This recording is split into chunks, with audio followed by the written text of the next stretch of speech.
Artian filsafat tersusun dari kata philos dan philens yang berarti kekasih dan mencintai, dan kata sophia berasal dari kebijaksanaan, hikmat, kearifan, dan pengetahuan.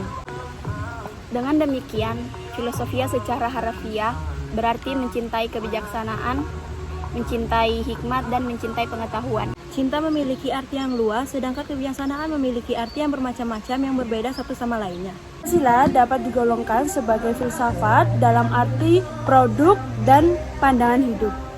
Ini berarti filsafat Pancasila mempunyai fungsi dan peranan sebagai pedoman dan pegangan dalam sikap, tingkah laku, perbuatan dalam kehidupan sehari-hari, dalam bermasyarakat, berbangsa, dan bernegara bagi bangsa Indonesia.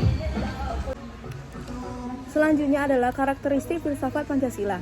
Yang pertama adalah sila-sila dalam Pancasila memiliki suatu kesatuan yang utuh dan bulat. Apabila tidak utuh dan bulat atau salah satu sila dengan sila yang lainnya berpisah, maka itu bukan termasuk dalam Pancasila. Karakteristik filsafat Pancasila yang kedua adalah Pancasila sebagai substansi yang berarti unsur asli atau permanen yang di dalamnya terdapat unsur-unsur yang berasal dari dirinya sendiri.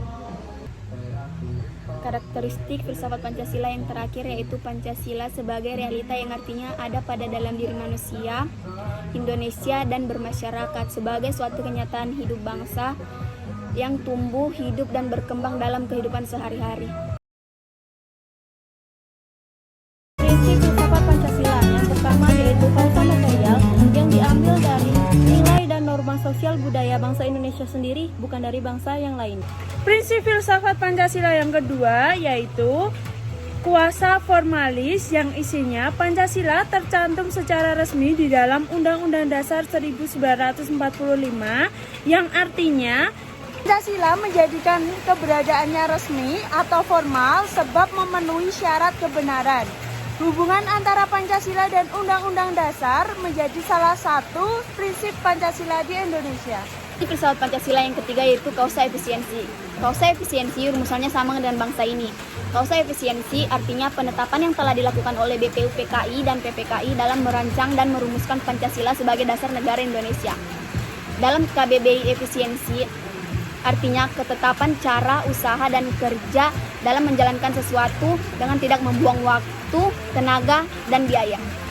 Prinsip filsafat Pancasila yang terakhir yaitu kausa finalis adalah semua rumusan Pancasila yang berhubungan dengan tujuan dari keberadaan Pancasila itu sendiri. Tujuan dari keberadaan Pancasila adalah sebagai dasar negara Indonesia. Fungsi filsafat Pancasila yang pertama, sebagai sumber dari semua sumber hukum. Dua, sebagai pandangan hidup bangsa Indonesia. Yang ketiga menjadi falsafah hidup bangsa. Yang keempat sebagai dasar negara. Dan yang terakhir, senantiasa berusaha sebaik mungkin untuk membantu orang-orang sekitar yang sedang mengalami kesulitan. Contoh filsafat Pancasila yang pertama, mempunyai satu agama dan menjalankan ibadah sesuai agama yang dianut. Contoh kedua dari filsafat Pancasila yaitu menghargai perbedaan di tengah masyarakat yang terdiri dari ras, suku, agama, dan adat istiadat. Dan yang terakhir, senantiasa berusaha sebaik mungkin untuk membantu orang-orang sekitar yang sedang mengalami kesulitan.